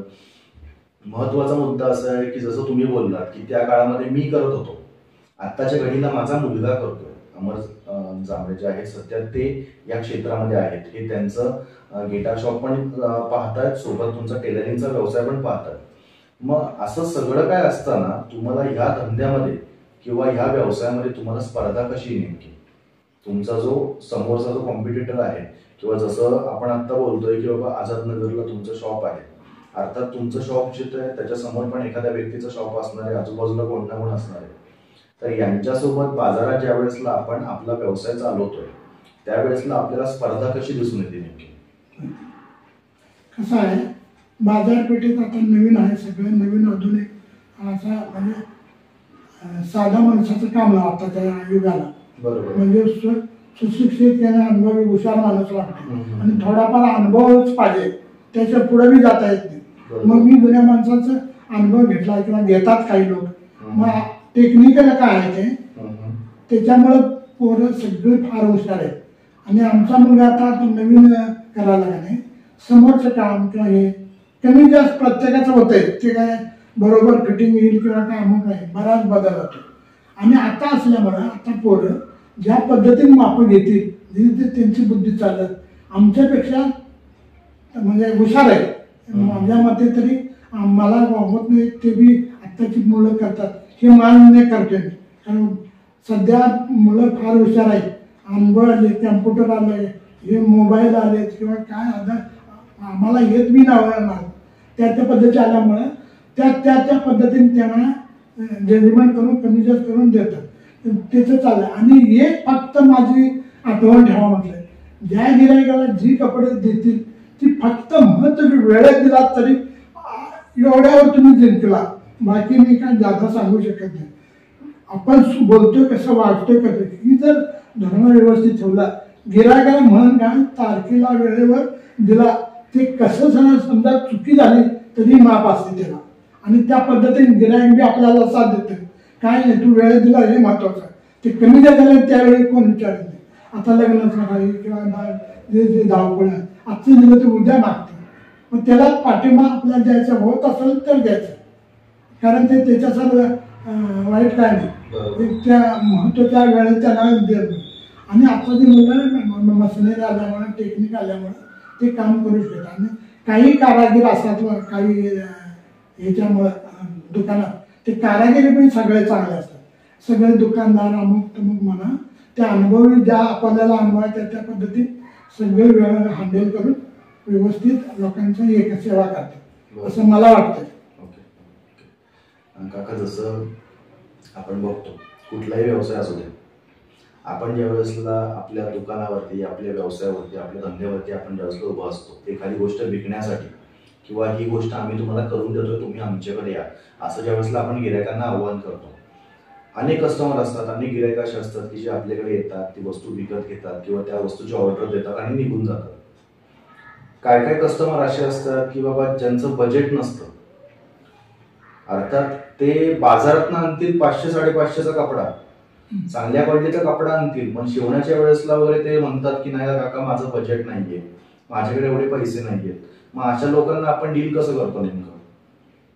अर्थात त्यांनी कपडा तर चांगल्या क्वालिटीचा घेतलाय, पण शिवण्यासाठी म्हणून ते पैसे वगैरे काचकूच करतात, पैसे कमी देतात वगैरे. मग अशा लोकांसोबतचा तुमचा व्यवहार कसा राहतो? महत्वाचं काय, प्रत्येकाचे म्हणजे एक काही काटकसर असतात, काही दिलदार असते, काही जे काय असलं ते सण करते, काही लोक सण करून घेते. त्या पद्धतीवर रागेश एखादा माणूस असतो, उलटा बोलणार असतो, त्याच्या बोलण्यामध्ये जरा थोडाफार अंदाज घ्यायचा आपण त्याचा कसं काय. मग आपल्या हातून जर एखादी चुकी झाली किंवा त्यांचं हे झालं तर सुरुवातीला सांगायचं कापड असं असं आहे आणि तुम्ही कमी जर झालं तरी विचारायचं नाही. किंवा आपल्या कमी जर शिलाई असेल आम्ही थोडीफार कमी करू, एवढी द्यायला पाहिजे, 10-20 रुपये 50 रुपये कमी घेतला तर आम्हाला आवडेल. किंवा तुम्ही सहकारी थोडंसं केलं तरी त्या पद्धतीने आम्ही करू. कारण वेळेवर देणं किंवा त्यांची मनं जिंकणं कशात आहे, फक्त वेळ आहे आणि व्यवस्थित वेळेत दिली किंवा त्यांची मनं जिंकून कमी जास्त कपडा असेल ते आपण शिलाई थोडीफार कमी करून त्यांना समजावून सांगू दे ते कमी जादा बोलू शकत नाही. त्यात आम्हाला अनुभव आहे ते आहे. आणि कमी जर झालं की आपण ते कबूल मान्य करून जेव्हा मान्य केली की गिरायक ते परत जादा बोलत नाही. याचा अर्थ काय, आपण सहनशीलता घ्यायला पाहिजे. सहनशीलता बाळगली गेली की सगळं काय होतं म्हणतात ते आणि ती हे करून पद्धत चालू होते. अच्छा अच्छा अच्छा. काका, मला ही गोष्ट माझ्याकडनं आणि आपले जे प्रेक्षक आहेत जे आत्ता सध्या आपला व्हिडिओ पाहतात, मला त्यांच्याकडनं ही गोष्ट आवडीने तुम्हाला विचारावीशी वाटते की 1963 साली ज्या वेळेसला तुम्ही शिवणकाम या व्यवसायामध्ये आलात, तुम्ही शिकण्यासाठी सुरुवात केली, तेव्हा आणि आत्तापर्यंत अशा बऱ्याचशा शिवणाच्या मशिनी तुमच्या हाताखालनं गेल्या असतील, तर मला त्या सगळ्या मशिनींची थोडक्यात माहिती द्याल का की बाबा त्या काळात नेमकी कुठली मशीन तुमच्या हाताखाली होती, कुठल्या मशीनवर तुम्ही शिकलात आणि सध्याची तुमच्याकडे कुठली मशीन आहे? त्यावेळी हाफ शटल फेमस मशीन साधी. बरं आपण इकडे असं हे कमी जास्त करायचं. आता फुल म्हणजे असा रिंग नुसतं वेळ फिरत राहणार असा मशीन आले आणि मोटरीवरचे आले. पहिले पॅन्डेलचे होते. पॅन्डेल असल्यामुळं आपल्याला गुडघे होणार, हात कंटाळा यायचा. आता मोटर असल्यामुळं कंटाळा येत नाही, हाऊस वाटत. आता गाडी चालवताना कसा हाऊस वाटते किंवा सायकल चालवताना कसा पडत तसं त्या ह्याच्या मशीन येतात. आता मशीनी ज्या आहेत त्या हाय स्पीडच्या बनायच्या. ज्याला स्पीड वाढवलं तेवढं वाढतंय, कमी करावं तेवढं करता येते. आणि त्या मशीनीवर जरा काम करायचं समाधान वाटलं तो त्या जुन्या मशीनीवर बसून नाही. आता सगळेच लोक समजलंय जुने आता टेलर राहिले बी नाही. कुठेतरी शेकड्यात किंवा हातावरच्या बोटावरती एवढे टेलर ओढले असते. आता नवीनच युग आपली मुलं आहेत. आता नवीन आमच्यासाठी असं कमीच आहे ना. लोक त्या वयाच्या मला कमी झालेली, त्यांनी मृत्यू पडलेली किंवा थोडीफार असलेल्या पण आजारी असलेले, त्यांना ते आता नवीन पोरं तेवढे टेक्निकल त्यामुळं ते अनुभवून आपल्याला पद्धती ती करतात. बरोबर. काका, जसं आपण मशिनरीचा विषय काढला, कुठलीही मशीन म्हटल्यानंतर लोकांच्या मनामध्ये सगळ्यात पहिल्यांदा एक डाऊट असतो, तो म्हणजे देखभाल. आपण गाडी घेतली काय आणि सायकल घेतली आहे. जसं आपण म्हणतो की सायकलची देखभाल करायला आपल्याला फक्त ऑइलिंग करणं आहे आणि त्याचे पार्ट्स वगैरे टाइम टू टाइम टाईट करणं. तसं आपण गाडीमध्ये म्हणतो, जर समजा टू व्हीलर असेल आपली, त्यामध्ये आपल्याला त्या गाडीचं ऑइल बदलणं आलं, कूलंट बदलणं आलं, इतरत्र बऱ्याचशा गोष्टी, त्याचे ब्रेक वगैरे पाहणं आलं. तर जसं आता आपण बोलतोय जुना काळ आणि नवीन काळ, त्या काळात तुम्ही जी मशीन वापरायचा त्याला त्याच्या देखभालीसाठी किती खर्च यायचा, आणि तेच जर आत्ताच्या घडीला आपण बोलायचं झालं, आत्ताची मशिनरी, तर या दोघांमध्ये जर आपण फरक काढायचा झाला, कम्पॅरिझन करायचं झालं, तर देखभालीचा हा जो विषय आहे यामध्ये त्या मशीनला जास्त खर्च व्हायचा की आत्ताच्या मशीनला जास्त खर्च होता? मला असं वाटतंय पहिल्या मशीनला खर्च काय नाही. साधी कमी जास्त जर काय फरक असेल आम्ही स्वतःहून करत होतो. म्हणजे धागा धरणे किंवा टी बरोबर नाही ना, किंवा धागा तुटणे किंवा टाके सोडणे, असं जे अडचणी येतो बारीक सारीक ते आम्ही स्वतःहून अनुभवामुळे करत होतो. आता काय टेक्निकलच्या मशीनी आल्यामुळं त्यात जर बंद पडली तर आम्हाला त्यात डोकं चालत नाही. आता नवीन पोरं काय करतात, त्यात टेक्निकल कडून मेकॅनिकलच बनवल्याशिवाय लागले. आणि ते पहिलं काय होतं, बारीक सारीक असलं तर आम्ही करत होतो, मोठा असेल तर मेकॅनिकल जात होतो. आता मेकॅनिकल गेल्याशिवाय पर्याय नाही. मोटर बिघडलं किंवा आपलं स्पीड ते मग आपण होऊन केलं, त्यातली जर माहिती नसेल तर हाय ते बी बंद पडलं. असं त्यावेळचा आणि आत्ताच्या मशीनचा फरक आहे. आणि आत्ताच्या मशीनला खर्च जास्त आहे, म्हणजे रिपेरिंगचा बी किंवा विकत घेण्याचा बी आणि वापरण्याचा बी. आणि पहिल्या मशीनचा काय एवढा खर्च ना, बारीक साईड असलं तरी आम्ही अनुभव एखाद्याला दिला. आता समजा मेकॅनिकलला गेलं ती मशीन लुक्स करायला जादा पैसे आहे, पण आताच्या मशीनला कमीत कमी 2-3 हजार सांगतात. सहज 2-3 हजार कुठं 5-50 कुठं, असा जो फरक आहे तो आता फरक आहे. आणि मोटर बंद पडली, मोटरीचं मग ही मेकॅनिकलमध्ये बंद पडली, दुसरी वापरायला ते खर्च वेगळा. आता नवीनची मशीन कमीत कमी 15 ते 20 हजार आहे. आता एवढं भांडवल करायला सामान्य माणूस करत नाही, मग तो जुनी घ्यायला बघतोय. जुनी घेऊन आता कमी जास्त करायचं झालं तर तो आणि खर्च वाढतोय. मग अशा अडचणी ज्या आहेत त्या लोकांना जरा परवडणार झालं. म्हणून आधुनिक झालं की ते महत्वाचं स्वतः शिवणं महत्वाचं, त्याला तेल पाणी किंवा असं ते देखभाल करणं, अगोदर साफसफाई करणं, हे बारीक सारीक जे आहे तिच्याकडे लक्ष दिलं की थोडंफार चांगली चालते ते माझं. आणि दुर्लक्ष केलं की मग अडचण आलं तर त्याला खर्च द्यावा पहिल्यापेक्षा, असं मला वाटतं. काका, जसं तुम्ही सुरुवात केली 1963 साली मुंबईमध्ये डिलाईट रोडला. डिलाईट रोड आहे तो सध्याच्या घडीला करी रोडमध्ये. तुम्ही जसं बोललात की 75 साल बरोबर, 63 पासून 75 पर्यंत तुम्ही मुंबईला होतात. त्यानंतर तुम्ही मुंबईमध्येच काम केलं की त्यानंतर गावी आलात? नाही, मी डायरेक्ट गडिंग्लजला काम म्हटलं. आमचे मेहुणे म्हणजे आमच्या बहिणीचे तिथे हायस्कूलला होते. मुलींच्या हायस्कूल म्हणून त्यावेळेला होत्या. त्यांनी 50 रुपयाचं भाडं असणारी खोली मला घेऊन दिली आणि तिथं सामान्य सारं मी काम करत होतो. एक साधी हाफ हॉटेल होती माझी आणि तिथं व्यवसाय तडगा रोड म्हणून आहे. तिथं आम्ही MRच्या समोर होतो. मी MR कॉलेजच्या समोर होतो. तिथं जवळजवळ मी गडिंगला राहिल्यापासून कमी जास्त मी 25 वर्ष राहतो. 25 वर्ष गडिंगला त्या काळामध्ये? त्या काळात. बरं. म्हणजे जवळजवळ आतापर्यंत सांगतो मला 55 वर्षाचा अनुभव आहे. मला 55 वर्ष झाले माझं टेलर काम करतो. बरं. आता माझा मुलगा चालवतो. अच्छा. हा. आणि दुसरी गोष्ट म्हणजे आल्यानंतर मला जो अनुभव आला गडिंगलामध्ये खरोखर चांगला आहे घेण्याजोगा. मला चांगले सुद्धा दिवस वाईट आले किंवा वाईट आले चांगले आले आणि ते काही दिवसांनी आजारी पडलो. आजारी पडल्यानंतर माझा बराच बदल झाला माझ्या अनुभवाच्या राहणीमानात किंवा तिथं. मी घर सुद्धा त्यावेळी सगळं होतं ते विकलं माझ्या आजारपणासाठी. माझी मुलं 12वीला आणि 10वीला होती त्यावेळी असल्यामुळे मी हे केलं. माझं जे कर्ज होते थोडंफार माझं छोटंसं घर होतं ते मी विकलं. त्यातनं मी कर्जातून मुक्त होऊन मी मुलं म्हणाले आता जरा कळती झाल्यावर त्यांना अनुभव विचारला कसं करूया. तर मला असं करूया. आमचा एक पाहुणा मध्यस्थी आला. तो म्हणाला असं तुम्ही उत्तूरला जर गेला तर तुमचा व्यवसाय चांगला नसेल आणि मुलगा म्हणत होता इथंच राहावे. मग मी काय म्हटलं इथं राहणं जरा नवीन अनुभव आपला घेऊया म्हणून उत्तूरमध्ये मी मनात यायला निश्चित केलं. मी जवळजवळ मग आल्यानंतर 25 वर्ष आता जवळजवळ उत्तूरला आल्यापासून 2001ला आलो.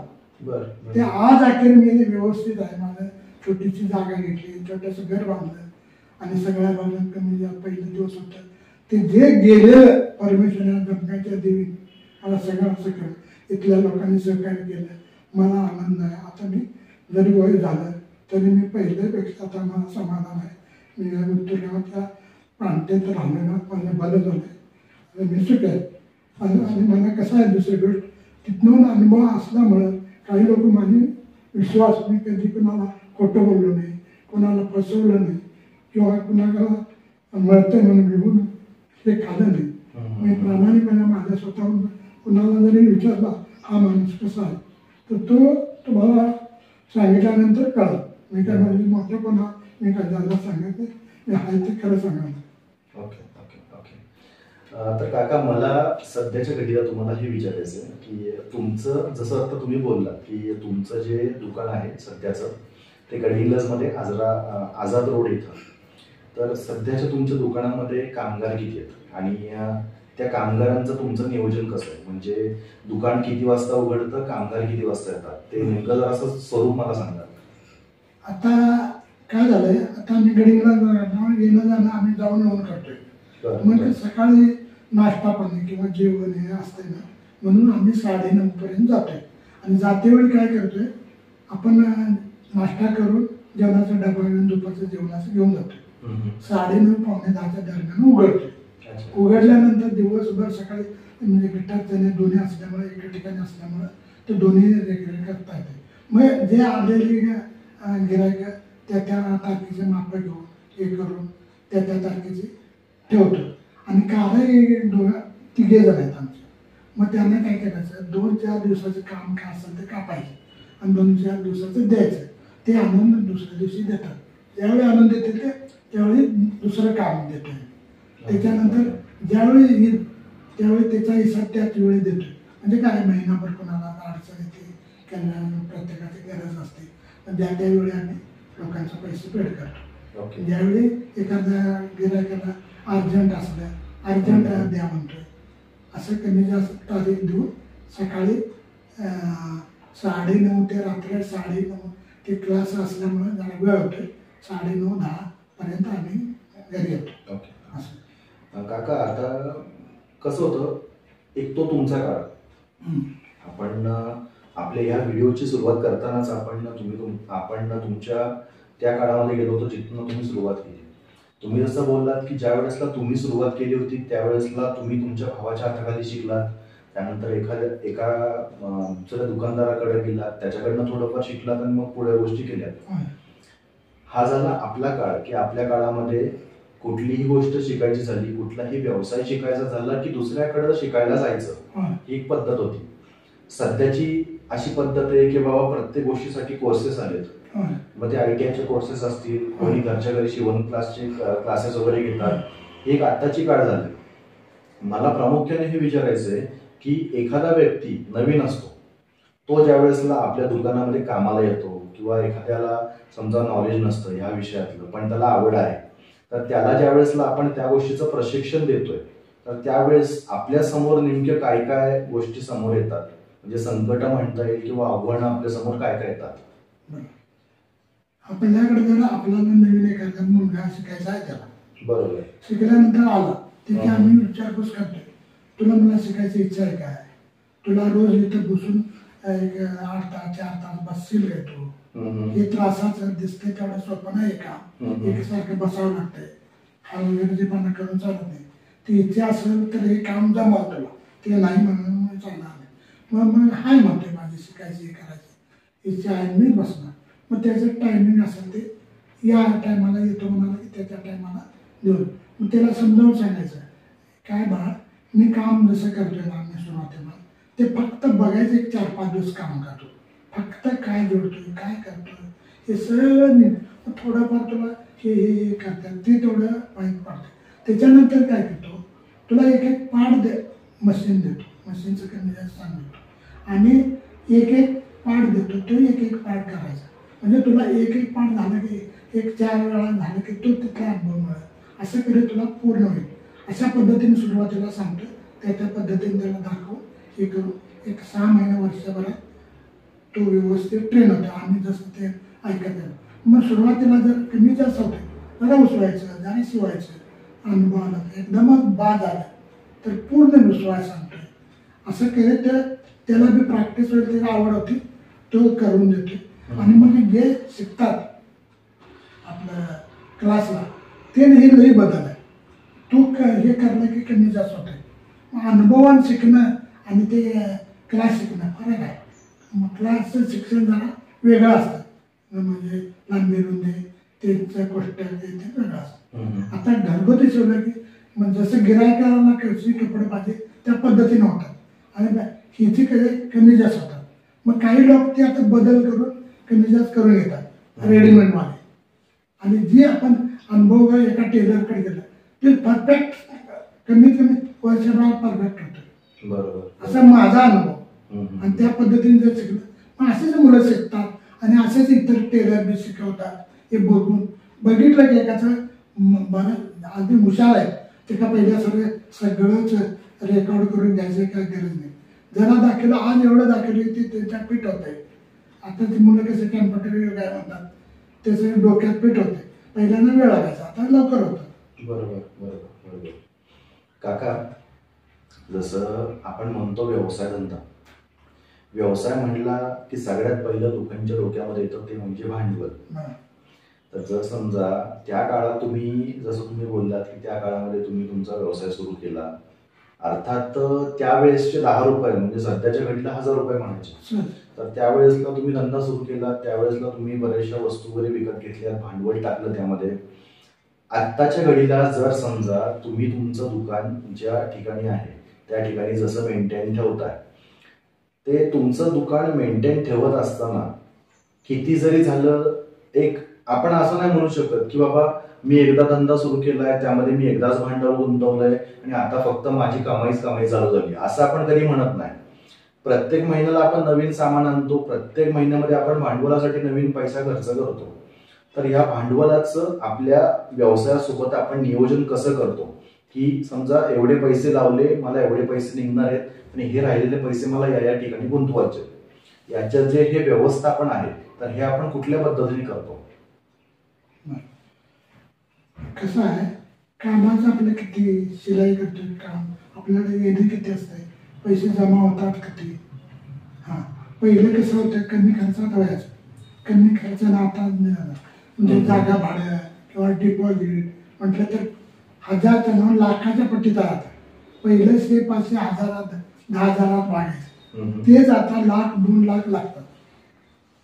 मग एवढं भांडवल करायला आपण कसं ताळमेळ बसवला ते करायला थोडंफार कर्ज करावं लागते. ज्याच्याकडे असं काय प्रत्येकाकडे भांडवल असते असं नाही, लोन काढावं लागते. जो माणूस हुशार असते, आपली कमाई किती आहे, आता समजा 500 रुपये, मग आता रोज खर्च किती होतो, त्यात एक 100 रुपये किंवा 50 रुपये तरी राहतील. पण ते पिगमी टाईप आहे, ज्या माणसाला ठेवली ते तर महिनाभरात ते मोठं होते आकडा. त्यातनं आम्ही कर्ज जरी काढले तर परतफेड करता येते.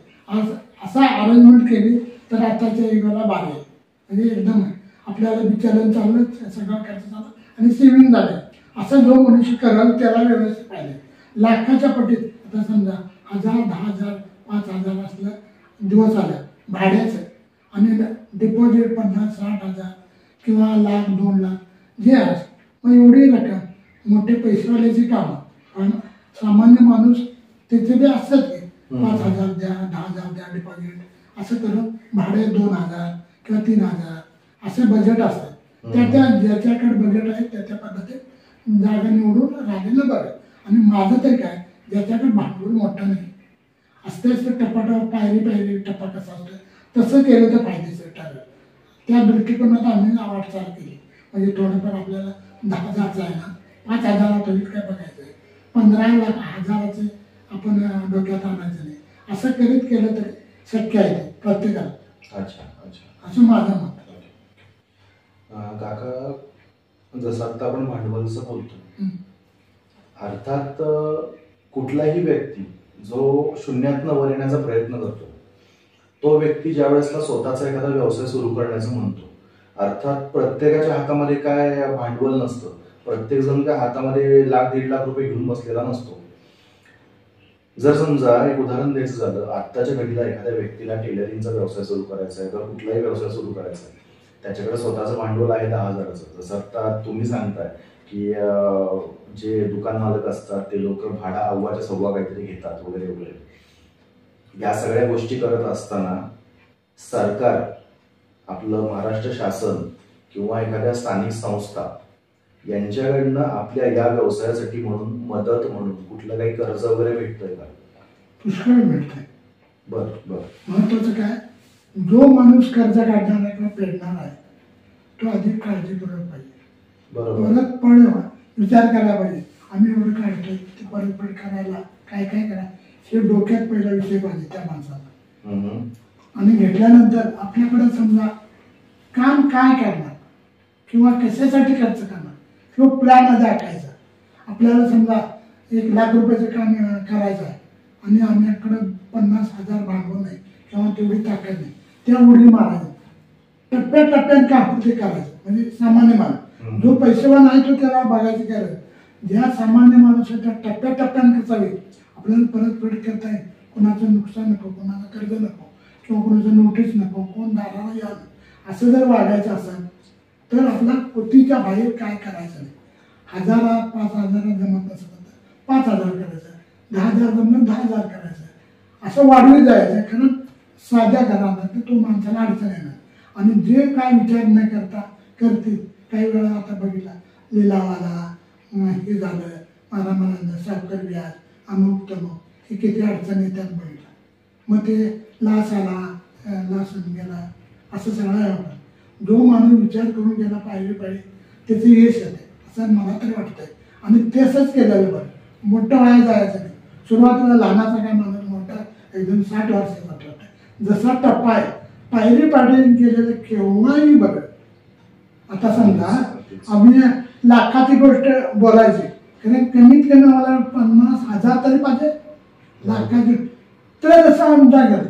आणि 10 लाख आणि 20 लाख केले तर बाळ. आता एखादं घर बांधायचं झालं, आमच्यावर भांडवल किती आता, पहिला भांडवल किती आपल्याकडे हे बघायला पाहिजे. आता बघितल्यानं 5,000 आहे की 10,000 आहे किंवा 20,000 आहे. ज्या टप्प्यात आहे त्याच्या 2 पटीन जादा काढलं तर परत पडेल. 75% किंवा 100% हे काढून आपल्याला परत पडेल. की मी पाऊण हिस्सा किंवा अर्धा हिस्सा तर स्वतःचा पाहिजे भांडवल, तर त्यात उडी मारलं ते यश येते. बरोबर. आणि खरोखर मोठ्यात उडी मारला 100% यश येईल काय गॅरंटी. आमची कमाई आज 10,000 किंवा 5,000 रोजच होईल गॅरंटी नाही ना. बरोबर. मग तो आम्ही एकदम लाख 10 लाख कसं फेडणार. म्हणून मी सुद्धा सुरुवातीला 10,000चं भांडवल सांगतो की 15 लाख 1,000चं भांडवल आहे मला, कसं जमा करता येईल, 2-2, 3-3 हजारांना करायला पाहिजे. तर ते टप्प्याटप्प्याने पार पडेल. एकदम मोठे झालं की शक्य होत नाही कुणालाच, मला असो किंवा कुणाला असो. काका, जसं आपण म्हणतो की जसं तुम्ही बोललात की तुम्हाला हा जो व्यवसाय हा तुमच्या भावाकडनं तुम्ही शिकलात, हा व्यवसाय करत करत आजच्या घडीला तुमच्या या व्यवसायाला 55 वर्ष पूर्ण झाली. अर्थात बोलायचं असं की तुम्हाला टेलरिंग व्यवसायामध्ये 75 वर्षाचा अनुभव आहे थोडक्यात. तर या सगळ्या गोष्टी करत असताना टेलरिंग व्यवसाय म्हणा किंवा इतरत्र व्यवसाय म्हणा, या सगळ्या गोष्टी करताना आजच्या घडीला तुमचं वय माझ्या अंदाजे नाही म्हटलं तरी 70-75 पर्यंत असणार. 77 चालू आहे. तर एवढ्या वर्षामध्ये असा एखादा व्यक्ती तुम्हाला कोणी भेटलाय का की ज्या व्यक्तीचा आदर्श घेऊन तुम्ही इथपर्यंत पोहोचलाय किंवा आजही तुम्हाला त्या माणसाची आवर्जून आठवण येते, असा कोणी व्यक्ती? हो आहे की. सांगा. महत्वाचं सांगतो तुम्हाला. मुंबईला असताना मी एका माझा मित्र होता. बर. तो त्याच्यापासून मी कमी जास्त वेळ असता होत होता. मी त्याच्यात जाऊन बसायचा, वेळ मिळत होता. मग त्याचं सगळं ऐकून घ्यायचं. मग माझा स्वभाव आणि त्याचा स्वभाव मिळता जुळता झाला. बर. तर मी म्हणायचं हे तुम्ही कसं केला म्हणून दादा पाहिजे वाटला विचारपूस केली. त्यानं काय म्हणा ते लई वेगळा आहे, तू कशाला त्या विषयात घेता. नाही दादा मला ते अनुभव घ्यायचा आहे, आता मी काय करायला जायचं नको ते म्हणायचं असं विचारलं. त्यानं माझ्या टेलर धंद्यातच मला अनुभव सांगितला. असं जर काम केलं असतं तू देश आणि फायदा समाधान म्हणून जर असेल आणि 4 पैसे जर आपल्याकडे असतील तर दोनच रुपयाचं काम करायचं. 4 रुपयाचं आहे ते म्हणून करायचं नाही. त्यातला एक शेंग असा ना बॅलन्स ठेवायचा आपला. असा पाऊल टाकला असता आज तर तू केव्हाही यशस्वी ठरशील. असं मला ती 1964-65च्या दरम्यान मुंबईचा मित्र सांगितला. तो आजपर्यंत माझा धडा पाठ आहे. त्या धडा पाठ असताना त्याचं नेहमी मी नाव आठवतं. त्याचं नाव काय माझं आता आठवत नाही, मला तुम्ही झाला नाही. चालेल, आपण एक काम करूया, काही हरकत नाही तशी. बघा कसं होतं काका, आज माझं वय वर्ष 35. बऱ्याच वेळेसला एखादी मुलाखत घेत असताना, एखादं काम करत असताना बऱ्याचशा गोष्टी मी देखील स्वतः विसरून जातो. तुमच्याबद्दल बोलायचं तर सध्याचं तुमचं वय वर्ष 77. अर्थात आपण ज्या गोष्टीबद्दल बोलतोय, ज्या सालाबद्दल बोलतोय ते बोलतोय 1963. एवढ्या वर्षानंतरच्या गोष्टी किंवा तुमचे अनुभव तुम्ही आजही आमच्या समोर मांडताय, याबद्दल सगळ्यात पहिलं आम्हाला कौतुक वाटतंय. त्यातल्या त्यात जरी समजा तुम्ही म्हणत असला की बाबा त्या माणसाचं नाव मी विसरलो, काही हरकत नाहीये. तुम्ही तुमचा आम्हाला अनुभव सांगा. जेव्हा कधी तुम्हाला त्यांचं नाव आठवेल किंवा भविष्यामध्ये जेव्हा कधी आपला हा व्हिडिओ प्रदर्शित होईल, आम्ही नक्कीच प्रयत्न करू की तुमच्या सोबत काम केलेले, तुम्हाला मदत केलेले जेवढे काही लोक आहेत, आम्ही आवर्जून त्यांची सगळी नावं या व्हिडिओच्या डिस्क्रिप्शन मध्ये टाकू. सोबतच आम्ही ज्यावेळेसला हा व्हिडिओ एडिट करू त्यावेळेस त्यांच्यामध्ये देखील ऍड करू. बोलू शकतो तुम्ही. मला बऱ्याच लोकांनी सहकार्य केलं. त्यातली आवडती हे सांगतो तुम्हाला लोक नावाशी सांगितलं सांगतो. हो चालेल अगदीच. माझा आवडता त्याला सुद्धा सहकार्य केले, मला सुद्धा सहकार्य. शिवाजी कांबळे म्हणून माझा गडिंगचा प्रामाणिक मित्र. कांबळे म्हणून हे नाव माझं. त्याला मी भेदभाव असं काय मानलं नाही. घरात येणं जाणं मला सगळं, बसणं उठणं त्याला मला प्रिय. त्याला मी सहकार्य बऱ्याच वेळा केलं. त्यानं थोडीफार जाणीव ठेवली माझी. आणि असल्यामुळं तो आजपर्यंत तो शिक्षक होता, शिक्षकच आहे तो. आणि तो आता रिटायर झाला. रिटायर होऊन तो पण गडिंगला असताय काय. त्याची 2-3 मुलं ती पण आहेत आणि त्यांची चांगलं आहे सगळं. आणि त्याचं रिटायर झालं त्याला पैसे द्यायला आले, पुष्कळ आले त्याच्याकडे. मला जर सगळ्याला एक वेळा मला तो भेटायला, भेटायला तो का म्हणाला, अण्णा तुम्हाला काय अडचण असली तर सांगा, मी तुम्हाला सहकार्य करतो. तर तुम्ही काय म्हटलं, मला काय गरज नाही आणि तुझं तो सुखी राहा. तरी पण राहणार म्हणून त्यानं मला 50,000 रुपये दिले. थोडक्यात एक स्टोरी आली लक्षात म्हणून सांगा. मग त्यानं 50,000 दिला, तुम्ही वापरा आणि काहीतरी हे करा तुमच्या, मला तुम्ही एवढं केले. मी त्यावेळी तुमच्या आशीर्वाद माझं तुझं चांगलं चाललंय म्हणून मी तुमच्यावर पूजा मला विचारत. त्यानं मला एवढं 50,000 रुपये दिले. मी तुम्हाला परत घ्या, ते काही काळजी करून परत तुम्हाला द्यायचं सांगतो असं म्हटल्यानंतर आता तिचं हे शब्द मी त्याचे पैसे खर्च करायला नाहीत आणि फक्त त्यांना अनुभव करून मला सांगितलं. त्याचं मी बँकेत ठेवलं त्याच नावावर सेविंग कसं आपल्याला ठेवतोय किंवा विश्वासून तुम्हाला माझं 10,000 राहू दे विश्वास आहे म्हणून ठेवलं, तसं मी त्या तारखेला त्याच्या नावानं मी पैसे ठेवले. मग मी 6 महिने गेल्यानंतर मी त्याला विचारलं, मला तुमचे पैसे देऊ का, माझ्या आहेत आता. नाही मला काय गरज नाही असं तसं सांगितलं. मग तिनं बरं कशाला म्हणून 1 वर्ष 2 वर्ष झाले मला अगदी झालं ना, मला वाटलं एवढं हे का. आणि त्याला एक दिवस बोलवलं, चहा पाणी झालं सगळं. आल्यानंतर चहा पाणी होऊन हे आता आम्ही हे माझ्याकडं आता तुमच्या सहकार्याने माझं सगळं व्यवस्थित झालं आहे आणि मला तुमचे पैसे द्यायचे तेही घ्या. तो नको राहतो, नाही घ्या मग त्याने घेतलं, बरं वाटलं. असं मला काय म्हणायचं आहे, मला गरज नसताना एका माणसाने दिले आणि ही गरज नसताना मला गरज नव्हती म्हणून मी कसं तरी करतो.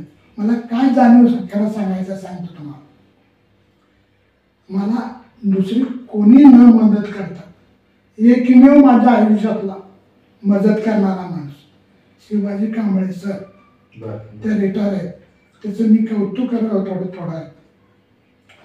आणि मला सहकार्य केल्यामुळं कोणीतरी बँकेन किंवा असं व्याजान केलं, पण मी भयंकर अडचणीत असून मी मला सहकार्य कोणी केलं नाही किंवा मला पैसे कोणी दिले नाही, मी कोणाकडे मागायला पण नाही.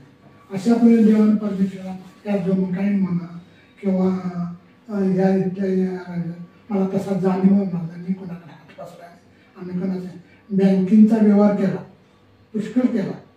मी पेमेंट टाईप सगळ्यांचा पैसे परत केला. आज अखेर मला नोटीस किंवा तुला कर्ज द्या म्हणून माझ्या घरात असं कुणी आलं नाही. मी मानानं जगतोय, मानानं राहतोय. माझं वय माझी पोलं लाख मोलाचे आहेत असं मी समजतोय. का माझी देखभाल असे तशी काही मला कमी पडू देत नाही. मला सगळं आलं.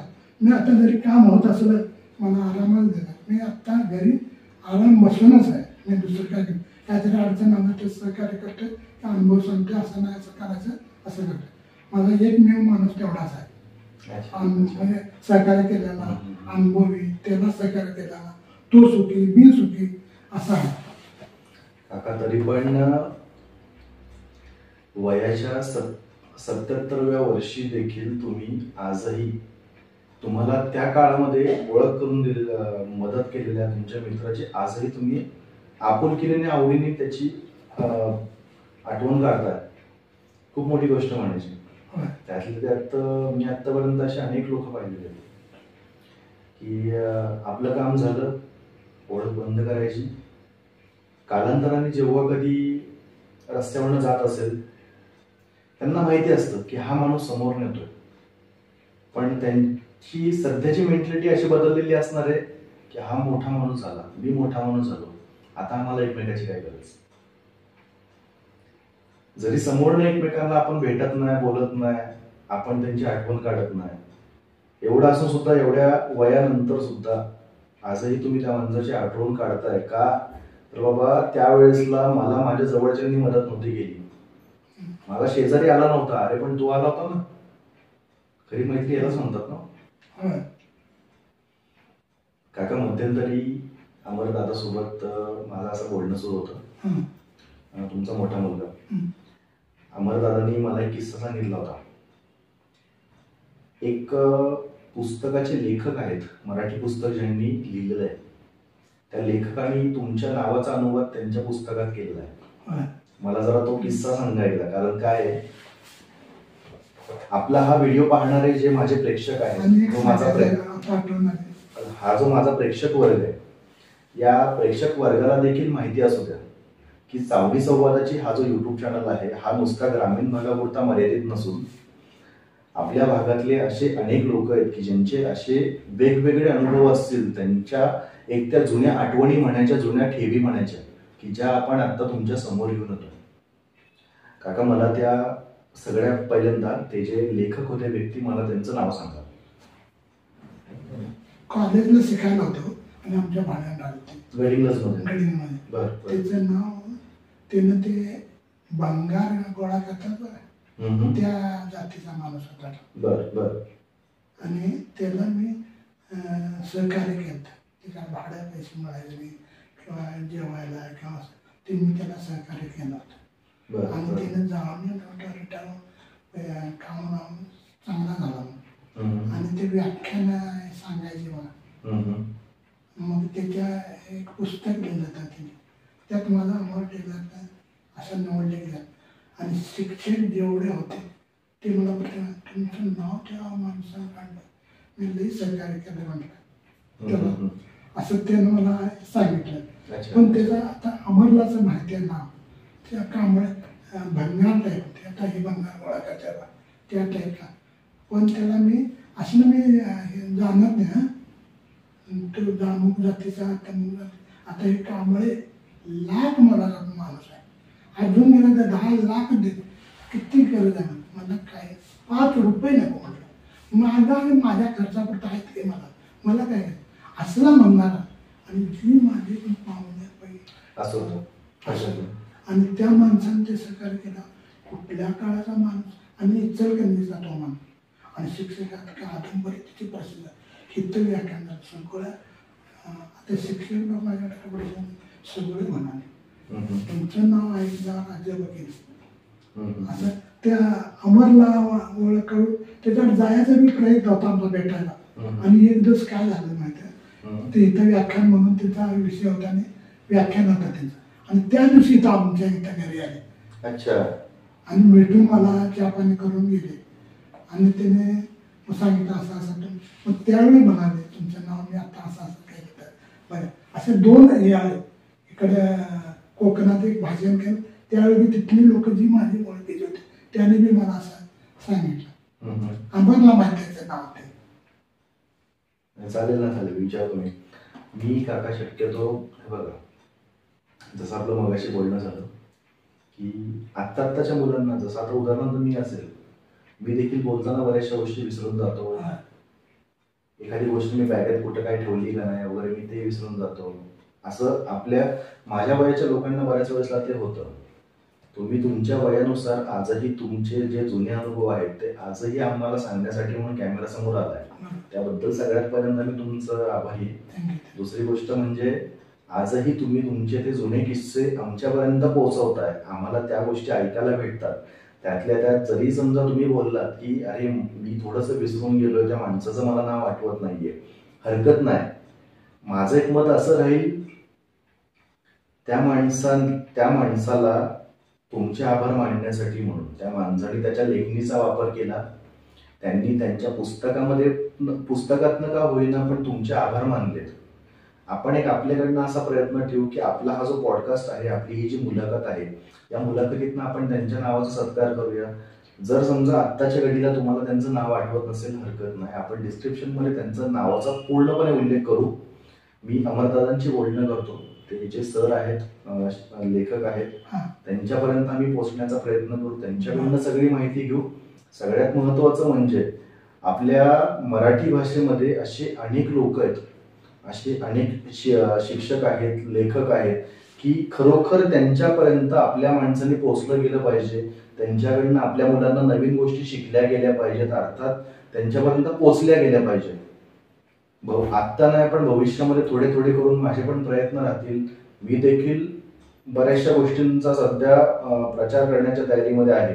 कारण काय, ही एक आपली पिढी म्हणायची. आता तुमची पिढी, त्यानंतरची ही माझी पिढी, की बाबा आतापर्यंतच काय काय घडलंय ते सगळं मी लोकांसमोर मांडू शकतो. आमच्या पुढची पिढी त्या सगळ्या गोष्टी करायलाच का नाही याचा डाऊट आहे. आणि सगळ्यात महत्वाचं असं आहे की हा माणूस कसा होता, या माणसाचा काय अनुभव होता आणि हा माणूस कसा जगला. हे जर आपण आपल्या चावडी संवादाची या युट्यूब चॅनलच्या माध्यमातून लोकांपर्यंत मांडत असेल तर लोकांना या सगळ्या गोष्टी व्यवस्थितपणे समजून येतील, नाही का? चालेल काका, मी सगळ्या आपल्या उत्तूर निवासी म्हणा, आपले जोंकाई मातेचे भक्त असतील, आपल्या संपूर्ण कोल्हापूर जिल्हा असेल, पुणे मुंबई जे माझे कोणी स्टुडंट्स वगैरे आहेत, माझ्या ओळखीतले माणसं असतील, जे लोक आपल्या चावडी संवादाची हा युट्यूब चॅनलला सबस्क्राईब केलेला आहे, फॉलो करतात आहेत, या सगळ्यांकडनं तुमचं आपल्या या युट्यूब चॅनलवरती येऊन मुलाखत देण्याबद्दलचं खरोखर मनापासून आभार मानतो. आणि मंडळी, एवढं बोलून मी आपला आजचा हा पॉडकास्ट इथेच थांबवतो. धन्यवाद. धन्यवाद.